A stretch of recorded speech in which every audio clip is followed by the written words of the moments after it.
Compartilhar algo aqui. Olha que interessante. Gênesis 15:5 diz assim, ó: então o levou para fora e disse, Deus levou Abraão ali para fora, tá?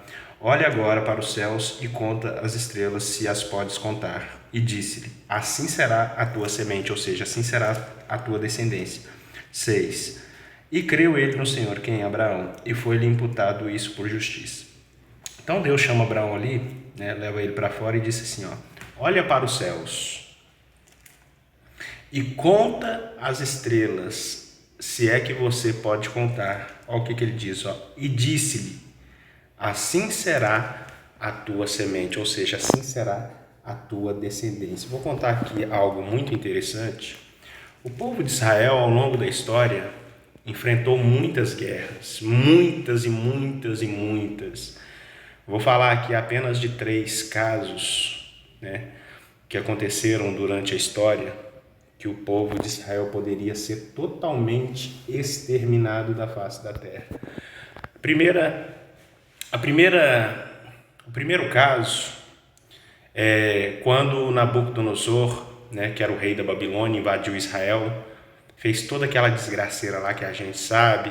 Se a gente for ler o livro de Jeremias todo, você vai ver, você vai entender o que eu estou falando, né? Então ali o povo de Israel poderia já ter sido totalmente dizimado, mas não aconteceu bem assim.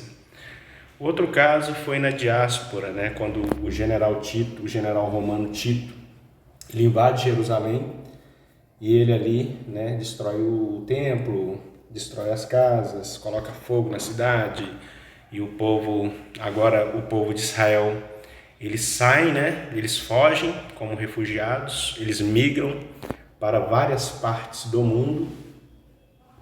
Então eles fogem. Ali também o povo poderia ser totalmente dizimado, mas não foi isso que aconteceu. E o outro caso que eu gostaria de colocar foi quando Hitler, né, segundo a história, ele mandou exterminar mais de 5 milhões de judeus. Então, assim, coloquei só esses 3 casos aqui, poderia falar de vários outros casos, guerras que aconteceram no decorrer da história na Bíblia Sagrada. Mas eu lembrei desses 3 aqui, muito importantes, né?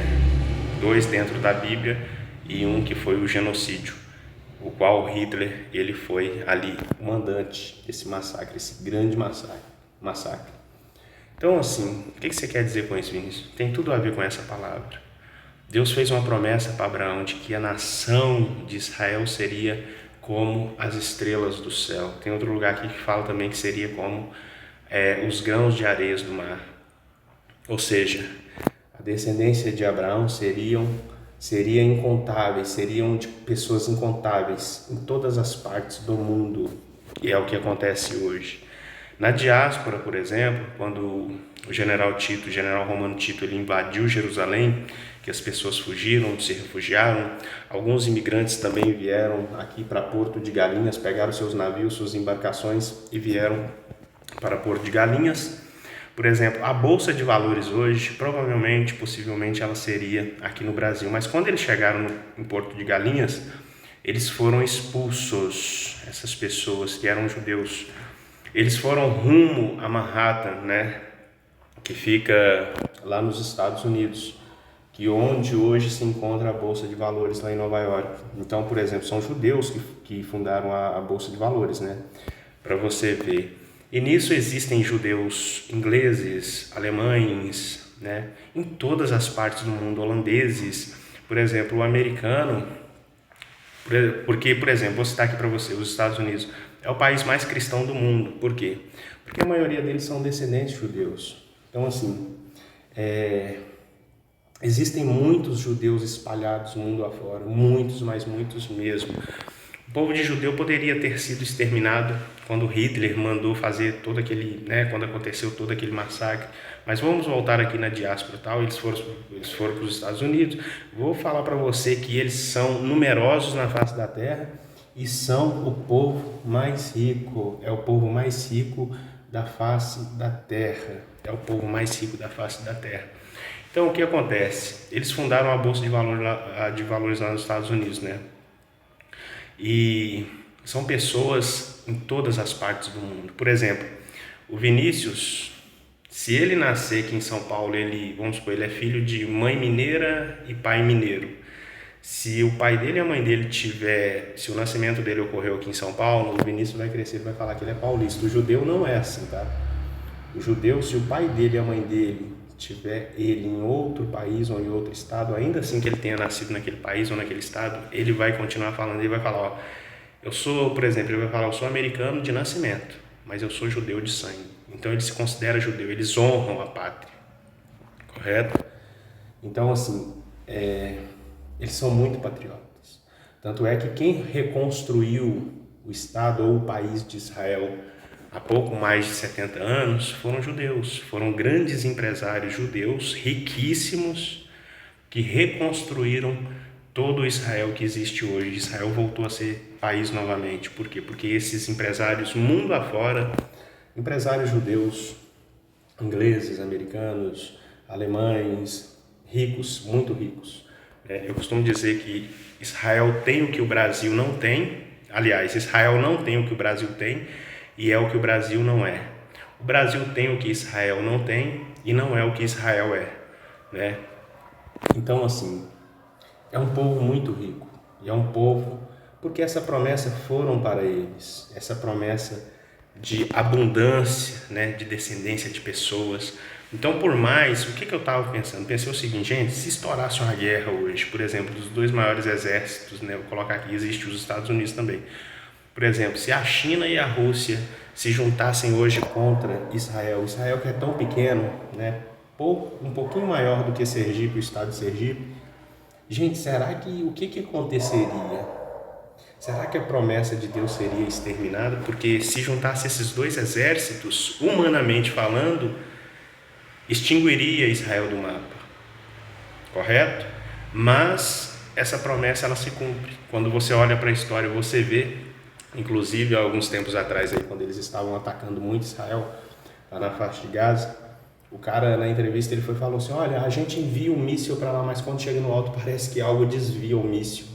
Entendeu? Por quê? Porque Deus ama demais esse povo, né? Que as primícias de Deus, a princípio foi o povo escolhido por Deus, não porque Deus fez acepção, porque Deus poderia ter escolhido qualquer um povo, mas ele escolheu esse povo, poderia ter sido qualquer um outro, mas Deus não faz acepção de pessoas, porque depois vem Jesus Cristo e Deus ele se revela para todos os povos. E voltando aqui, esse povo eles são tão numerosos, mas tão numerosos na face da terra. Por exemplo, Silvio Santos ele é judeu, ele é da tribo de Benjamim, o pai dele mais a mãe dele eram judeus, né? Para quem não sabe, ele é brasileiro, mas ele é de família de origem judaica. Então eles estão espalhados, né? Tem uma grande diferença de ser judeu, de ser de descendência judaica e se converter ao judaísmo, entendeu? Se eu não me engano, o Luciano Huck ele se converteu ao judaísmo, mas ele não é judeu por descendência, ao contrário do Silvio Santos. E esse povo é um povo que brota que nem capim na terra.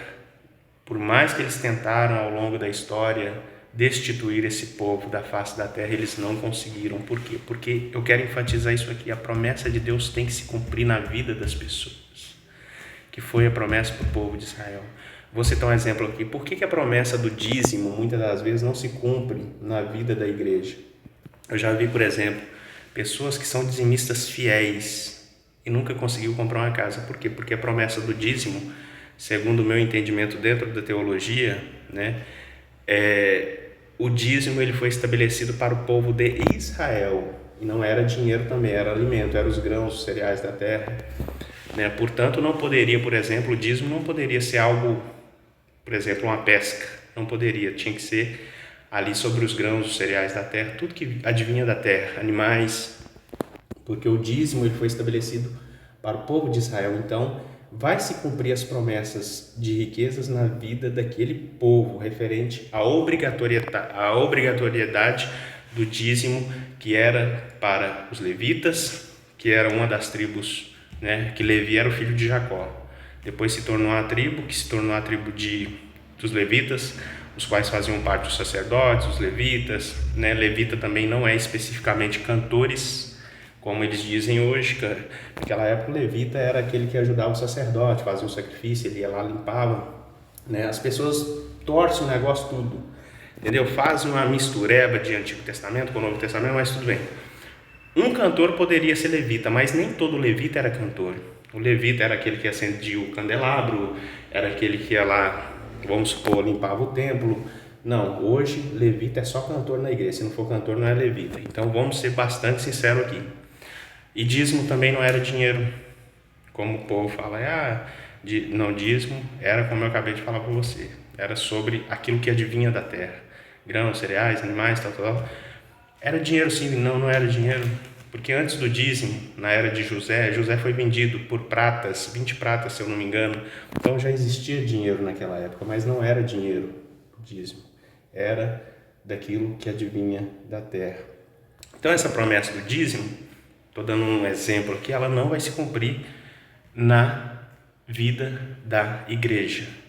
Muitas pessoas podem ser abençoadas, claro, lógico, mas eu estou falando assim, Deus não tem obrigação de cumprir essa promessa na vida da igreja, porque ela não foi feita para a igreja. Se você pegar o Novo Testamento, você vai ver que não há mandamento de Jesus e dos apóstolos para darem dízimos. Pega lá de Atos para frente e leia. Se tiver algum mandamento para ordenação de dízimo para a igreja, eu te pago meu salário, eu ganho meu salário no mês, eu passo para você.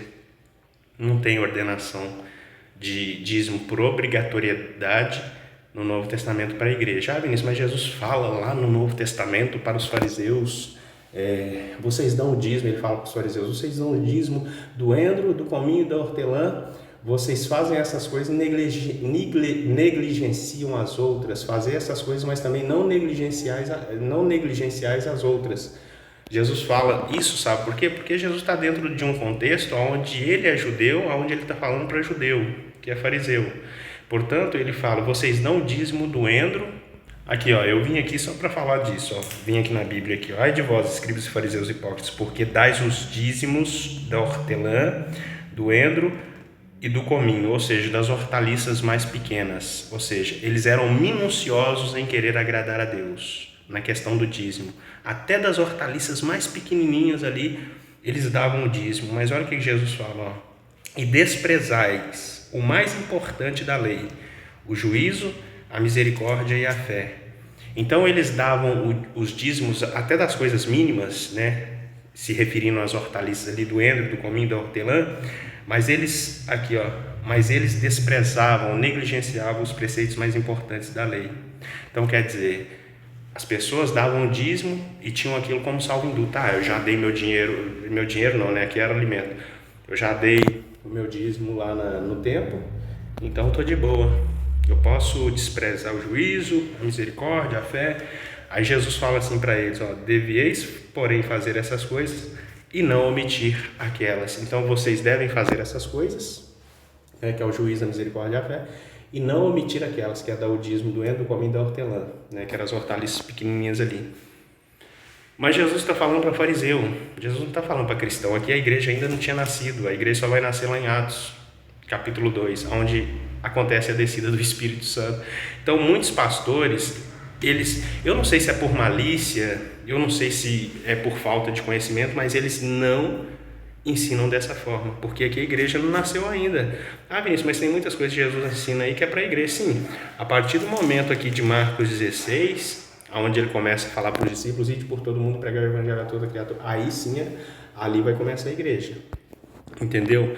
Ali vai começar aonde ele manda, ali eles fazem, os discípulos saem depois, em Atos 2, depois de Atos 2, começam a fazer discípulos, ali já está valendo, entendeu? Muitas coisas aqui no Novo Testamento, tem pessoas que falam que é o Novo Testamento, Mateus, Marcos, Lucas e João, esses 4 evangelhos, mas na verdade o Novo Testamento ele começa lá em Atos, entendeu? Aqui Jesus ele está vivendo dentro da lei ainda. Claro que nós podemos pegar muitas coisas aqui em Mateus, Marcos, Lucas, João para trazer como ensinamento para a nossa vida, muitas coisas aqui. Por isso que eu falo, a gente tem que estudar a Bíblia. Por isso que é bom a pessoa fazer pelo menos um curso básico de teologia. Por quê? Porque infelizmente o povo perece por falta de conhecimento. Aqui tem muitas coisas que eu posso trazer como aplicação para a minha vida que Jesus falou, mas eu tenho que entender em qual contexto Jesus está falando. O pastor ele é obrigado a ensinar isso para as pessoas. Ele não pode pegando tudo aqui e ensinando para o povo como se fosse. Por isso que a exegese, a hermenêutica é tão importante para a gente fazer interpretação de texto, interpretação de versículo, para você não passar algo para a igreja que de fato era para o povo lá do Antigo Testamento, porque se o povo da igreja é obrigado a dar dízimo, eu já fugi para outro assunto, né? Mas eu estou dando um exemplo aqui, porque que a promessa de riqueza sobre o dízimo, muitas vezes, não se cumpre na vida da igreja, por causa disso. Por exemplo, quando Deus fala lá em Malaquias, né? Trazei todos os dízimos na casa do tesouro, para que haja mantimento na minha casa. Mantimento, tá? Comida. Para que haja mantimento na minha casa, se eu não vos abrir a janela dos céus, derramar bênçãos sem medida sobre a vossa vida. Ele fala isso, mas ele está falando para o povo judeu, que tinha voltado do cativeiro lá na Babilônia, e eles não estavam devolvendo o dízimo. Para que os sacerdotes, os levitas, pudessem trabalhar na casa, no templo, que era o templo de pedra, trabalhar lá dentro, sossegado, sem preocupação, porque essa tribo ela foi separada para fazer unicamente, especificamente esse serviço, né? Que era o templo ali, tá ali dia e noite, fazendo todos os serviços ali do templo. Então, ele fala isso. Trazei todos os dízimos à casa do tesouro, para que haja mantimento na minha casa, se eu não vos abrir a janela e derramar bênção tal sobre a sua vida, fazei prova de mim. Ele fala isso para o povo de Israel. Por que isso não se cumpre na vida da igreja? Por que muitas pessoas ficam, mas Deus está prometendo e não se cumpre na minha vida, mas eu sou dizimista fiel. Aí o pastor, né? Pastor agora é malandro, ele vira para a pessoa e fala assim, muitos deles, né? É porque você não tem fé. Como assim não tem fé? Eu já não estou fazendo, já não estou devolvendo, já não estou dando por obrigatoriedade. Por que não está se cumprindo na minha vida? Por causa disso, meu querido. Porque o dízimo não foi estabelecido para você. Eu nunca pisei numa congregação cristã do Brasil, mas lá eles não cobram o dízimo por obrigação. Por quê? Porque eles entendem aquilo que eu estou falando para você aqui. Entendeu? Porque o dízimo ele não foi estabelecido para a igreja de Cristo. O dízimo foi estabelecido para o povo judeu, e o povo da congregação é um dos povos mais abençoados da face da terra. Eles têm igreja própria espalhada para tudo enquanto é lado aí do Brasil, do mundo, igrejas próprias, e eles não cobram um centavo de dízimo por obrigação, não. Se a pessoa quiser lá pegar um dinheiro e falar, gente, eu vou dar esse dízimo aqui, mas é algo voluntário, como Abraão fez, como Jacó fez. Lá também é outra coisa que eu poderia explicar aqui agora, mas eu não vou explicar. Mas se a pessoa quiser fazer isso, ela pode fazer, né? Voluntariamente, como Paulo explicou lá em 1 Coríntios capítulo 9, 2 Coríntios capítulo 9, segunda carta aos Coríntios capítulo 9, ele fala assim, que nós devemos fazer as nossas ofertas com alegria no coração, porque Deus ama quem dá com alegria. Ele fala, não trazei as ofertas com tristeza no coração, porque Deus ama aquele que dá com alegria. Eu não tenho que fazer por necessidade, eu não tenho que fazer com tristeza, mas sim com alegria no coração, porque Deus ama aquele que dá com alegria. Então essa é a maneira correta, né, de falar sobre a questão dos donativos ali na igreja. Não pegar algo do Antigo Testamento e querer empurrar goela abaixo para cima do povo. Está errado isso, entendeu? Não vai se cumprir. Voltando aqui, encerro. Então, eu dei o exemplo aí do dízimo, né, que era para o povo judeu e não para a igreja de Cristo. Deixa eu só fazer você pensar um pouquinho aqui agora, né, porque tem gente aí do outro lado que vai falar, talvez algum pastor veja esse vídeo aí, e ele vai falar assim, não, mas o dízimo é para a igreja, porque Abraão deu dízimo. Primeiro que Abraão, ele deu dízimo uma vez só, não se fala mais que Abraão, ele deu dízimo depois que alguns reis ali tiveram algum embate com ele, levaram todas as coisas dele, levaram mulheres, levaram empregados. Aí os quatro reis, eles foram e lutaram contra os 5 reis, venceram e trouxeram os despojos. Abraão pegou ali daqueles despojos e deu o dízimo, né? Então foi uma única vez. Jacó, ele deu dízimo também, mas Jacó ele fez um voto com Deus. Eu digo para você, Jacó ele fez um voto com Deus. Isso foi Jacó que fez com Deus um voto. O voto de Jacó é o voto de Jacó. O Vinícius, ele faz o voto que ele quiser com Deus, ele não é obrigado a fazer voto. O voto não é para a igreja, correto? Agora eu vou fazer você pensar. Por exemplo, na época que os discípulos estavam aqui na terra, Jesus também, já imaginou se Jesus ele cobra o dízimo? Deus lá no Antigo Testamento havia estabelecido o dízimo para os judeus, né, para a tribo de Levi especificamente, porque eles foram separados para trabalhar unicamente no templo. Você imagina que agora, se Jesus ele cobra o dízimo, Jesus ele estaria burlando a lei, né? Porque Jesus tinha conhecimento da lei da Torá. O judeu, a criança, quando ela nascia, ela já nascia conhecendo a história de Israel, ela já nascia conhecendo o Deus Todo-Poderoso, Deus que abriu o mar vermelho, o Deus que fez fogo descer do céu. A criança já nasce, por exemplo, uma criança de 7 anos, filha de um judeu, de uma judia, de 7, 8 anos, já leu a Torá 3 vezes, para você ter ideia. Então, eles sempre, por exemplo, aqui a gente escuta, a gente nasce ouvindo a história, por exemplo, dos 7 anões. Então, lá em Israel é comum a criança nascer ouvindo as histórias do passado sobre Deus. Então, assim, se Jesus ele cobra o dízimo, então Jesus ele conhecia a Torá, ele conhecia a lei. Jesus ele não iria ser louco de ir lá e falar, traz o dízimo para mim aqui, tal, tal, tal. Primeiro que Jesus não era da tribo de Levi, Jesus era da tribo de Judá, correto? Então, o seguinte, passado a igreja surge, lá em Atos 2, os discípulos, né, agora eles vão sair, né, a igreja continua até os primeiros séculos. Agora você imagine Jesus, os discípulos. O templo ainda estava de pé, porque o templo só foi destruído no ano 70, né, depois de Cristo. Você imagina os levitas ali, o sacerdócio a todo vapor, as coisas acontecendo no templo e os discípulos cobrando dízimo. Eles estariam roubando os dízimos a quem é de direito, porque na verdade eles não fizeram isso. Você não vai ver nenhum mandamento no Novo, depois de Atos, que os apóstolos eles cobram a obrigatoriedade do dízimo para a igreja. Eu não sou contra dízimo, tá? Eu só gosto da verdade e gosto de ser sincero. Outra coisa, Barnabé era da tribo de Levi. O engraçado que a gente vai ver, ele poderia receber o dízimo, né? Porque ele é da tribo de Levi. Se a gente for ver em Atos, ele pega um terreno dele e doa para a igreja. Olha para você ver, o levita que o dízimo era para ele, né? De tipo assim, o dízimo era algo que era para a tribo dele. Ele poderia receber dízimo, né? Mas ele legitimamente, mas ele não recebeu. Ele pegou o terreno dele, porque ele era um dos discípulos, né? Ele pegou e doou o terreno como oferta para a igreja. Então ele poderia receber, mas não, ele doou, entendeu? Então, assim, no Novo Testamento eu costumo dizer que tudo é nosso, mas nada é nosso, né? Não tem esse negócio de 10%, de você estipular valor. Você dá aquilo que você sentiu no coração. Outra coisa, eu vou encerrar agora, né? Já lá vai para 23 minutos. A igreja não cobrou dízimo. Até mais ou menos o terceiro século, século 3 ali mais ou menos, a igreja, quando ela começa em Atos, até o terceiro século, ela não cobrou dízimo, tá bom? O dízimo ele só foi estabelecido novamente no século 3, por volta ali do final do século 2, século 3, onde a igreja católica ela traz o dízimo de novo como obrigatoriedade. Foi na época também que eles inventaram a questão das indulgências, né? Vender terreno no céu, aí você vê que absurdo, né?